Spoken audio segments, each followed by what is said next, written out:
Hello everyone, welcome to episode 24 of the 240p Club. Don't call Keith or Sutherland. Oh, it took me a second, man. Took me a second with that one. Mm-hmm. Yeah, as usual, I'm Metallic Joe. This is Nikki here. The creator of very, very bad jokes. And our pun master in the corner over here. That only happened once. Hi, I'm Ray. Happened a few times. What's a master, always a master. You had a few good puns. And as you hear in the background, special guesting with us today is Nikki's brother, Phil. That's right, man. And we're not just saying that because he's bro. No, they're twins. That's right. They're actually twins. The Greek maestro. Yeah. Greek maestro, there you go. The Greek emperor. That's right. Philippos. The Greek Emperor Philippos. Yeah.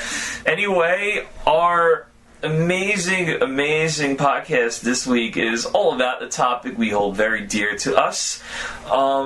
I know we're a little early on this, but since we have a charity stream coming up, we might as well cover this topic now. A big happy 30th to Mega Man. Yay! The Mega Man franchise turns 30 on December 19th. 2017. It first premiered in 1987 with a nice little title called Mega Man. And it was unique at the time because this was Capcom's first console-only game. They used to port arcade games onto the NES, and finally they decided to head a project. It was 6 people.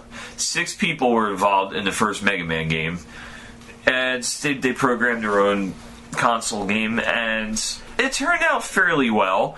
It was well reviewed. However, it didn't do as well to the point where they weren't actually going to greenlight a sequel. The programmers did love the game so much they decided that they would want to work on it, and Capcom agreed under the condition they work on all their other projects as well, and which I believe one of them was the NES port of the game Legendary Wings, and there was another project they were working on at the same time as Mega Man 2. So it was basically Mega Man 2 was not, I won't say low budget, but it was low priority in Capcom's mind at the time. But the programmers loved this game so much they worked on it anyway. They put in everything they wanted to put into a Mega Man game for Mega Man 2. And then poof, we have the series' most successful title. I heard a rumor somewhere that the first Mega Man game was actually originally supposed to be based on Astro Boy, like the anime, but they couldn't get the rights from that. It wasn't supposed to be. It wasn't supposed to be based off Astro Boy. The Mega Man design was 100% influenced by Astro Boy. I mean, to the point where basically it's just color palette swapped, and they added the helmets. And they chose blue because it was the easiest to differentiate on the Nintendo color palettes. Mm-hmm. And the fact that he flat out just completely looks like Astro Boy in the ending of the first game. Oh, absolutely. Yeah, that was the whole point behind it. Like, he's supposed to look like Astro Boy. It's just android that looks exactly human. And yeah, it's wound up, it was heavily influenced, but it was never supposed to be Astro Boy. It was always supposed to be its own standalone title. There was also supposed to be 8 Robot Masters in the first Mega Man as opposed to 6. So, 2, they never really got beyond planning stages of, because they didn't really have time or space on the cart. So, they used 6. The first Mega Man had an updated remake for the PSP much later called Mega Man Powered Up, which I think did put those 2 bosses back in. Yeah, it's supposed to be Oil Man. And Clock Man or Time Man or something. Yeah. Yeah, they put them into the game, but of course, Oil Man was controversial because the character design sort of looked like blackface, kind of like Jinx the Pokemon sort of did, and that was a controversial topic as well. Yeah, well, that's that's something, I don't know what the original design was supposed to look like, or if these robots were even designed for the original Mega Man, so we'll save that controversy for now. Meanwhile, though, yeah, Mega Man was an extremely successful title to the point where it spawned, I think, the most sequels of any NES era game. And, it spawned a couple spin-off series. It it spanned multiple consoles.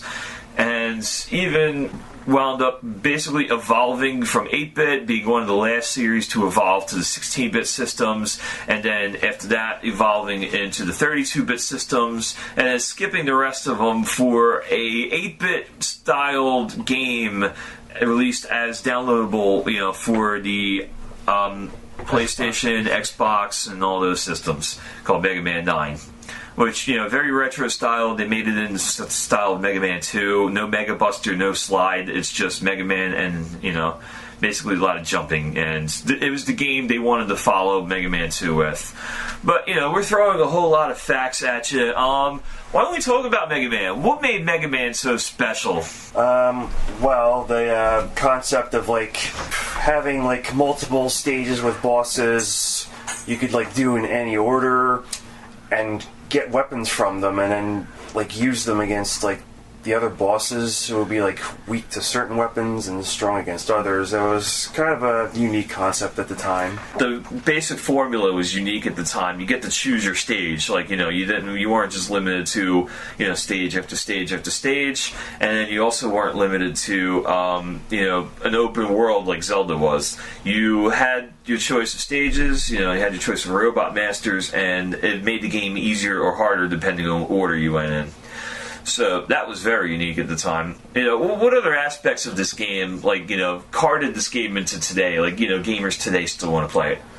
Well, the music was fantastic. Absolutely. I mean, especially Mega Man 2, probably one of the most, remixed soundtracks of all time, video game wise. Mega Man 2 is probably some of the most memorable music ever in the video gaming history. I mean, all the Mega Man games are known for good music. 4, I think, had the weakest soundtrack, but even that was really good compared to a lot of the other games. And then they continued it on with the X series as well. I think X had, I'd say probably the third best soundtrack in Super Nintendo history. Mm-hmm. Mm-hmm. So, this is definitely the whole series was known for good music. Yeah, my leeway into Mega Man is a little bit different from these two. Mega Man X was actually the first one I played. It was a game that I had borrowed from my friend, and I believe we actually did finish the game.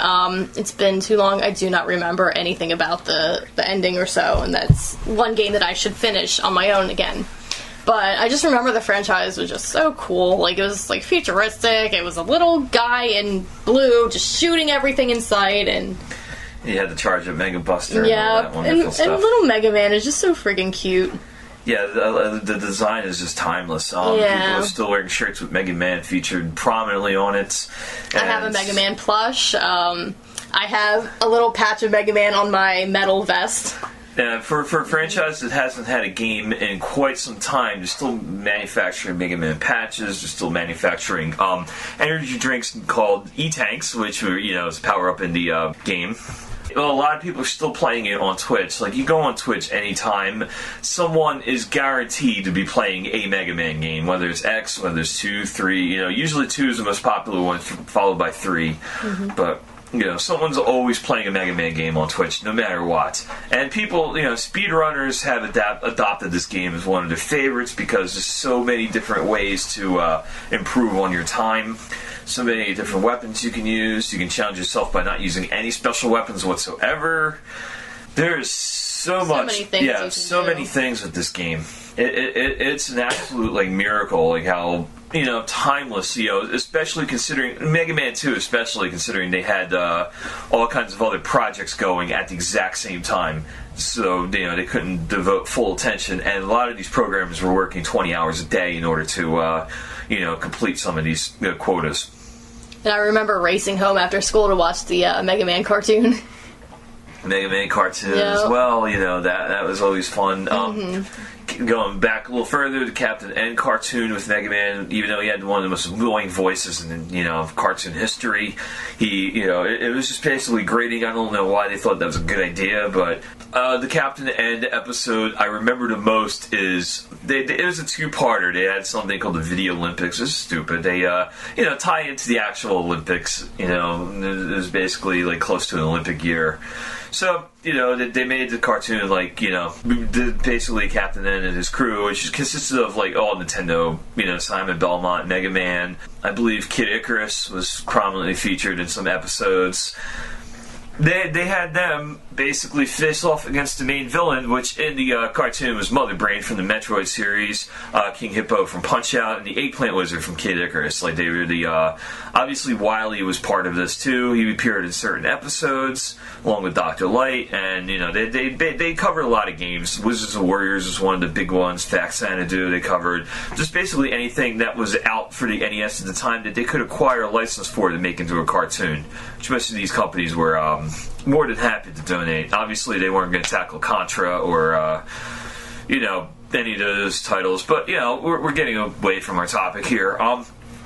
They had the Video Olympics episode, they were facing off those two teams. It eventually ended with Mother Brain double-crossing them, obviously, because, that's what happened on a Saturday morning cartoon, and warping them all to the bottom of Cutman stage, which in the Mega Man 1 video game, you are climbing a long way to the top.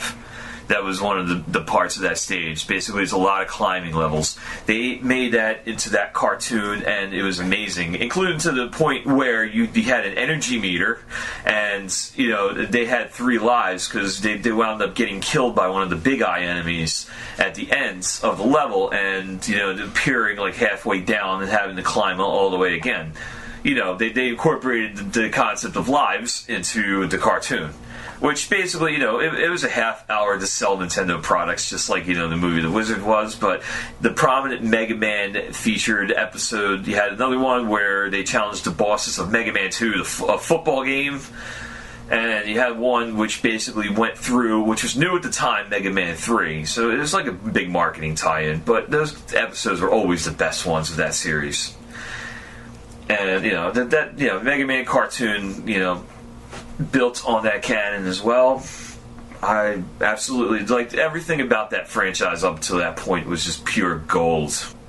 Alright, have you ever sped run any of those games? Or I've sped run the first one. There's so many glitches you can do to jet through huge swaths of certain levels, especially the Wily levels, and the magnet beam, which is the special non-robot master weapon you can get. It's not really optional. You need it to finish the game, but it's easily the most broken weapon in the whole series.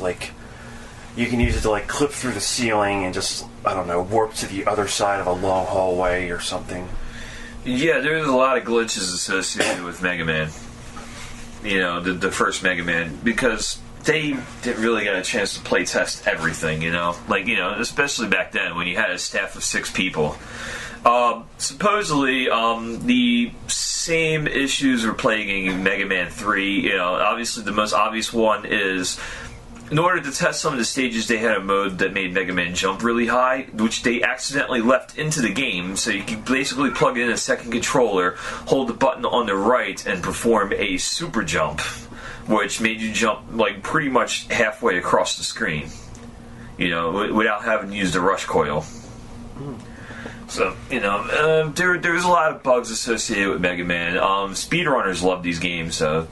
Nikki, do you have any experience with the original Mega Man series? As of recent, yes. I've been going through them in preparing for our Charity Mega Man stream. for Mega Paws. Yes. Mm-hmm. And have you played all 6 yet for the NES? I have not had a chance to yet, no. Which ones have you played? Have you played 2 yet? I've been going between 1 and 2. And then every once in a while I've been playing X3 also, but just going backwards, I've been playing 1 and 2 lately. Yeah, do you find 2 is one of your favorite games? I do. Mm-hmm. Yeah, 2 is amazing. 2, I could gush about 2. I think I voted 3 as my favorite, just because of some of the newer challenges. It held a special place, because I used to just rush home from school to play that. Whereas 2, I've rented a couple times. I wound up beating it as a rental, and then getting an actual copy of the game. And my sister bought me the copy of the game actually, and she was disappointed because I beat it that day. And she's like, "Well, how why do we keep buying you these games if you beat them in a day?" I'm like, "Trust me, the replay value is ridiculous." I didn't beat it in a day. I've had plenty of experience playing it, well before then. But Of course, the replay value for Mega Man is always absolutely, and it's never the same game. The second time you play. No, you could do it in a different order. You could use different Robot Masters. There's a lot of different things you can do to make your game experience different each time.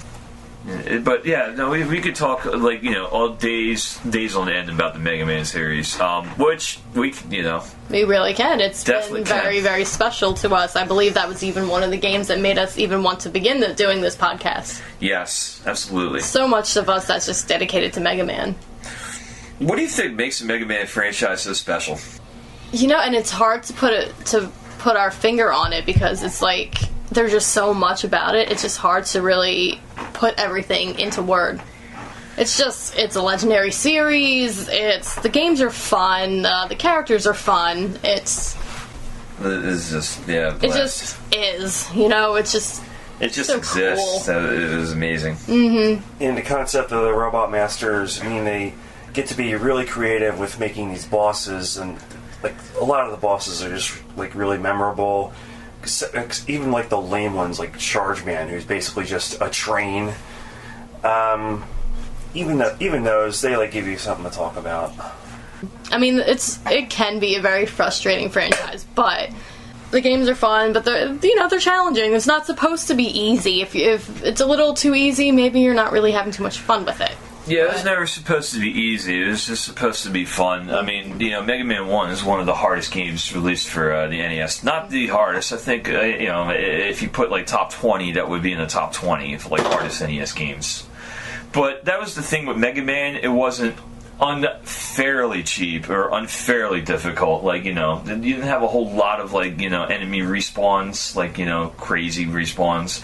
It just... some of the sections were just really tough. But that was the thing with the first Mega Man game. It was also pretty short as well. Aside from the 6 Robot Masters, you had 4 Wily levels, and that was pretty much it. Mega Man 2 expanded on that, where you had 8 Robot Masters and 5 Wily levels. And then Mega Man 3 expanded on that further with a whole different set of bosses immediately after the first round of bosses, which you'll see, if you've never played it before. If it's your first time playing or even watching Mega Man as we do our Mega Paws run, and I think you will definitely enjoy it.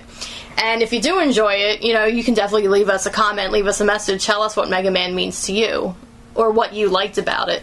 Here's another question, actually, for everyone. Mega Man is a timeless classic, but there are a few missteps in the franchise. Mega Man Soccer. Yeah, we won't mention Mega Man Soccer. In the main series, what do you think we could consider a misstep in this whole series? Well, the voice acting in Mega Man 8 is pretty infamous. If you've ever seen the cutscenes for that game, bad. Bad. But to be fair, that was the case with a lot of PS1 era games back then. Symphony of the Night. Yeah, Symphony of the Night was infamous. Just bad acting. Oh, God, I ripped that apart while I was playing it, but it was such a blast. Oh, yeah. But yeah, what other missteps you think they've made over the years? I've seen where I could be playing through one or playing through some of the games, and my controller's not really all that great. But it's you wonder why they have such little ledges, which are supposed to be challenging and frustrating part of it, but it's you give me these little ledges, what do I do with these? They've fixed that in certain sequels, although there's some jumps in 6 that I'm still slamming my controller over. Yeah. 6 was just, yeah. We're not talking Ninja Gaiden levels here. No, not that level of frustration. Yeah. But I don't think it's anything that they could really fix more so. It's just something that they put in there to challenge people with, so it's more so just a fault of mine As with anything else, I really can't see or mention just any faults that really stand out to me. Here's one for you. After, like, everyone says the series declined with 4, up until, like, Mega Man X came out. Which, you know, I agree. 4 was, like, you know, the series, like, I guess downturn, because some of these games, you know, you could just pop out at that point. But, you know, I always hold a special place for 5. 5 is one of my favorites of the, I'll call it the Mega Man, Mega Buster series. But, be honest with you, 4, 5, and 6 were designed in a way where you could do them in a certain order, because each boss's weapon wound up working on one other boss and nothing else. Which, you know, prior to that point, 2 or 3, you know, 2 multiple weapons worked against multiple bosses, just some worked a little better than others. And 3 had a dilemma where Snake Man's weapon worked best against Gemini Man. Gemini's laser worked best against Needle Man, and Needle Man worked the best against Snake Man. So, obviously, you had to fight one of these with, like, something less powerful in order to beat him. Obviously, Gemini Man is one of the toughest bosses in 3, so you weren't going to go to him first. You had Snake Man, who was, you know, fairly easy, but, you know, you needed a certain weapon. So out of the 3 of those, Needle Man seemed like the best one. Of course, you know, Snake Man, if you did Shadow Man's level first, the Shadow Blade does work pretty well on Snake Man. So, you know, most players have adopted that. They'll do Shadow Man and then do Snake Man, and then, you know, use Snake Man's weapon against Gemini Man and then the Gemini laser. It was a design conundrum. I'm going off topic. 4, basically, the Toad weapon worked against Bright Man. Bright Man's weapon works against Pharaoh Man, but nothing else worked against Pharaoh Man, and nothing else worked against Bright Man. You know, it basically, one weapon worked against one Robot Master, and then that basically for the rest of the series, it was formulatic like that. Also, I don't want to criticize 6, because 6 was basically the last gasp of the series for NES, because X already came out by the time 6 was ported over to US. But the weapons in 6 are useless. There's nothing good. Like, you know, the Centaur weapon you can use to get past certain points in certain stages, but Nightman's weapon was pretty useless. It's just a, you know, ball that flew across the screen. Windman's weapon was fairly useless. It barely hit anything. Blizzard Man's weapon's the worst, because, you know, the blizzard thing appeared behind you, and then, you know, by the time you fired it off, it was basically useless unless the enemy's directly behind you. You know, some of these weapons were useless. Even Mega Man 5 had, you know, the Power Stone, like, was a useless weapon as well. But everything else kind of worked well in that game. So, you know, some of the weapons started getting useless, and, you know, the design started to get very formulaic until X came out. Definitely a new story, a more dystopian, I guess you can call it like a dystopian-like kind of future where it's like everyone's doomed. Oh no! And, you know, the upgrade to 16-bit format obviously meant, like, better graphics, better music. The improved hardware meant you could make, like, larger bosses. Like, Flame Mammoth in the first game is notable. He was, like, larger than any boss. You know, Spark Mandrill was pretty big, too. Yeah, but he was also kind of slender. Yeah. This is a new model of Mega Man. You can have different moves and different motions that you can do as well. Yeah, that was one of the other things, like upgrading armor, upgrading parts. Like, you literally had to find parts of Mega Man to get some of the power-ups, including the slide, the weapons charge, a few other things. Like, you get a helmet, which is fairly useless, but, you know. Mm-hmm.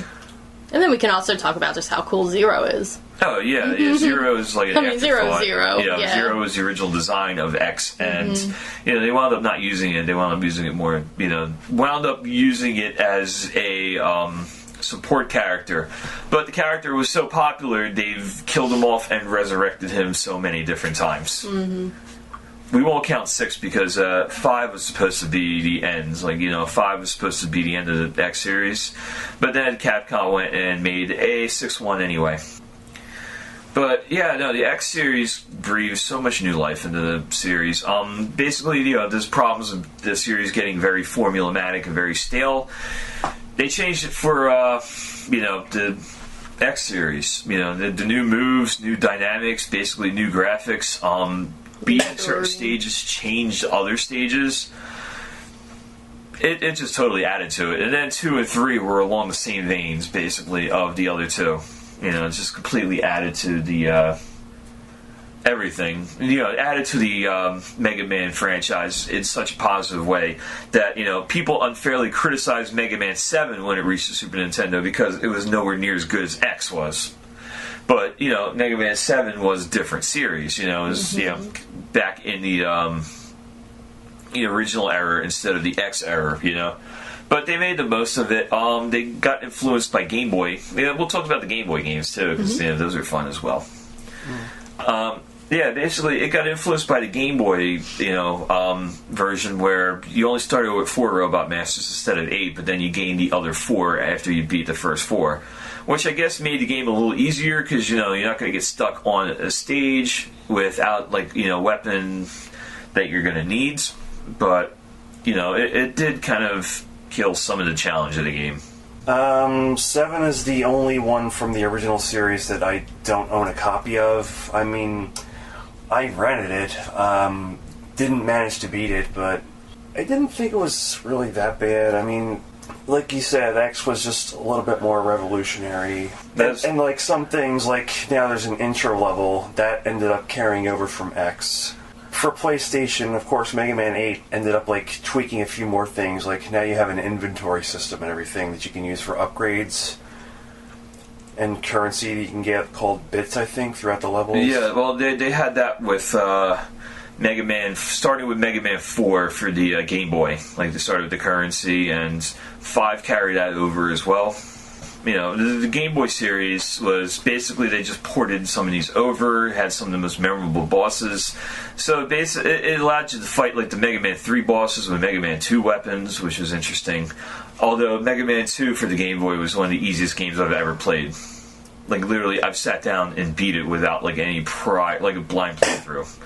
3 was ridiculously tough for the Game Boy, but obviously, the series is so good. It spawned 6 NES titles, 5 Game Boy titles, Mega Man Battle Network, Mega Man X series. It spawned Mega Man Soccer, which we will not discuss past this point. Spawned Mega Man 8. Eventually, spawned 9 and 10 for the modern consoles. Done in 8-bit style. We could talk on and on about how awesome Mega Man is. Here's a question I posed for all of us in the room. Actually, why did we choose this for the Mega Man for Mega Paws event, aside from the fact that it has a catchy name? Well, there's definitely some kind of special place in our hearts for Mega Man. One thing, you could even just say that Mega Man is kind of our mascot for 240p Club. Our love for Mega Man. Everyone's mascot. Pretty much. Mega Man, our love and discussion for Mega Man, even like I said, got us started on this 240p Club podcast. So we thought, the best way to celebrate our birthday would be by celebrating Mega Man and our love for him. Yes. And I think, Ray, you had the idea of us playing Mega Man. I believe so. You were credited with that one. Why'd you pick Mega Man? There's just so many different routes you could take, so to speak, to go through every game. The fact that the physics are so consistent throughout the whole series. That is true. Pretty much means you can. The physics. There's a few minor tweaks. Obviously, in 1, if you hit spikes, no matter if you hit something like an enemy and it takes off a little bit of life, you blink for a few seconds and you're invulnerable. But you land on the spikes, bam, you die no matter what. And then 2, they fixed that where you get hit, you can walk on the spikes for maybe 2 seconds before try to jump to safety. With the original game, they were, I guess, kind of trying to hit their stride. Mega Man had a little more inertia when running, so he was slower to stop and so forth, which they ended up tweaking with Mega Man 2 and pretty much just kept that through the whole series. Definitely, especially the energy tanks, adding them in 2 was definite. I remember those game changer. Made things a lot easier, definitely. Here's a question. Speedrunning. Why is this so popular among speedrunners? For those same reasons, or Because, like you said, there just are like so many different approaches of going through it. Like if you want to just use like the Mega Buster or whatever, and not use any of like the Robot Master weapons, you can do that. I've done it before. it's basically there's many different ways to challenge yourself. Even long after you've beaten this game. There's a rumor, this is covered on their website, it's still in the rumor stage, because I don't see Capcom ever giving up their intellectual rights to Mega Man, but there are programmers out there trying to design Mega Man level creators, something similar to the Super Mario Maker. Would you play a Mega Maker, and how would that affect your view of the series? There have been quite a few like Mega Man fan games already, like I don't know what it's called, Mega Man X Street Fighter, Mega Man Unlimited, Rockman 4 minus Infinity, which is like an insane ROM hack of Mega Man 4 that someone made, which like just completely revamps the game, adds a ton of content and enemies from like all over the series, and it's like so advanced and it won't actually run on the original hardware, just emulators. That's something we definitely didn't discuss, how many fan hacks, fan hacks for these games there are. People design randomizers for just about everything, Mega Man included. Just an obscene amount of ROM hacks for these games. Now, to leave us, we are obviously in a modern era of video gaming, and Capcom has yet to really do much with the Mega Man franchise since 2010. Obviously, they've appeared as support characters in Marvel vs. Capcom games, but since 2010, there hasn't really been a Mega Man game coming out. I know it's because Mega Man's co-creator has long since left Capcom, but why is Capcom putting one of its most beloved franchises on the shelf? I wonder if any part of it has to do with the business split. I do recall when he left, there was a game called Street Fighter Cross Tekken that came out, and Mega Man was actually in the game, but as a troll, Capcom decided to put a very crappy and very ugly version of Mega Man in the game, and only gave him 2 moves, so all the characters, he was pretty much a punching bag. It was the same version of Mega Man that appeared on the box art. Yes, it was bad box art Mega Man. Oh god, that thing with the yellow and Yep. Yeah, and just he really was awful. basically a practice mode punching bag, and people were just so livid at it, because there was a rumor that Mega Man X was going to be in the game. I believe it was either Mega Man X or it was the NES Mega Man, and all of a sudden Capcom was like, oh, you thought we were going to put a decent version of Mega Man in this? No. To be fair, Capcom trolling people is basically Nothing just getting new. people to talk about That is Capcom true, as a though. company. Mm-hmm. But obviously, they put out Street Fighter V, and love it or hate it, it's still actively supporting one of their main franchises.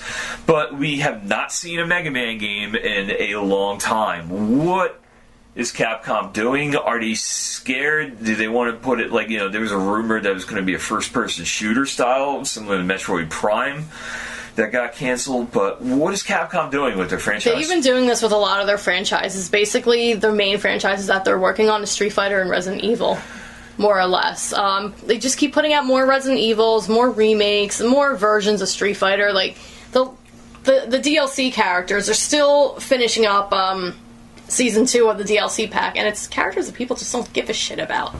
Yeah. At this point, you have to wonder what Capcom really is doing. Of course, there's also Breath of Fire 6, which is like a crappy Japan-only mobile game, and the less said about that, the better. You barely hear about it as is. Yeah, I never heard about it, actually. Mm-hmm. I know Breath of Fire 5 was pretty useless, honestly.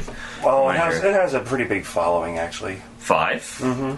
I figured it was pretty, the series kind of went off the rails at that point. But that may just be my opinion. But obviously Capcom is really not doing too much with their intellectual property. They'll put out something just to actually keep it their intellectual property. But I think the last time, other than this new game, Marvel vs. Capcom Infinite, that has Mega Man X and Zero in it, the last time we did see any kind of semblance of Mega Man was when he was put in Super Smash Brothers, and he was actually given due justice for it. To be fair, too, Capcom is not remastering, they're just reissuing a lot of these games. They remastered a few, like with improved graphics and stuff, but, they just reissued 1 through 6, basically as the Mega Man Legacy Collection, and supposedly there's going to be a Legacy 2 collection, I believe featuring 7, 8, probably Mega Man Soccer as a downloadable game. Boy. Yeah, probably, and a few other titles. I'm not sure if they had the Game Boy games on there, which they probably should. I know that has something to do with licensing, because those are all outsourced, and, under the direction, basically, of Capcom, but they were outsourced, and designed by other companies. So we'll see what happens, in the future with, the Mega Man franchise. But for now, we have 6 extremely memorable NES titles, 5 extremely memorable Game Boy titles, an entire X series, Mega Man 7, Mega Man 8, and we could go on and so forth. And obviously the ROM hacking community is rabid about keeping the Mega Man franchise alive and designing new levels like daily, new ROM hacks and everything you can think of. So Mega Man, obviously, even if Capcom wants him to, is not going away. And he ain't gonna die anytime soon, so. No. So, from all of us to the 240p Club, happy birthday, Mega Man. Happy birthday! Even though we're early, we're couple months early. Mega Man was in development around this time in 1987, so happy birthday to Mega Man. Keep fighting for everlasting peace. Yes. So, destroy the Mavericks. So I'm Metallic Joe. I'm Nikki. I'm Ray. From all of us 240p Club, farewell. And check us out online, www.240pclub.com. Also, facebook.com/240pclub. We're at Twitter at 240pclub. Twitch.tv/240pclub for our game streaming. We also feature a lot of Mega Man games on there. Our YouTube channel has some of our old streams. We do 2 and Mega Man 3 on there. I don't think we've done an X playthrough yet, but we will. It's inevitable. Yeah, that's basically all our social media and everything. Check us out. And obviously, August 6th, watch us play Mega Man 1 through 6 live at noon on Twitch. And while we're playing, you can donate your hard-earned money to help some homeless pets through the Philadelphia Animal Welfare Society, who are, again, a no-kill shelter. No kill. Your money goes 100% to the shelter, run by volunteers. It's low-cost, medical for spaying and neutering for cats and dogs. Adoption fees they cover. They cover, health care for these cats, foods, you name it. Cats and dogs and other pets too. They cover. But they're basically their goal is to have a no-kill shelter and to give homeless pets a home. So let's help them out. So tune in. Animals. Yes, save some animals. Help us out. Help us. Help Mega Man save the animals. Help Mega Man save the animals. Anyway, from all of us at the 240p Club, farewell and salutations. Good night.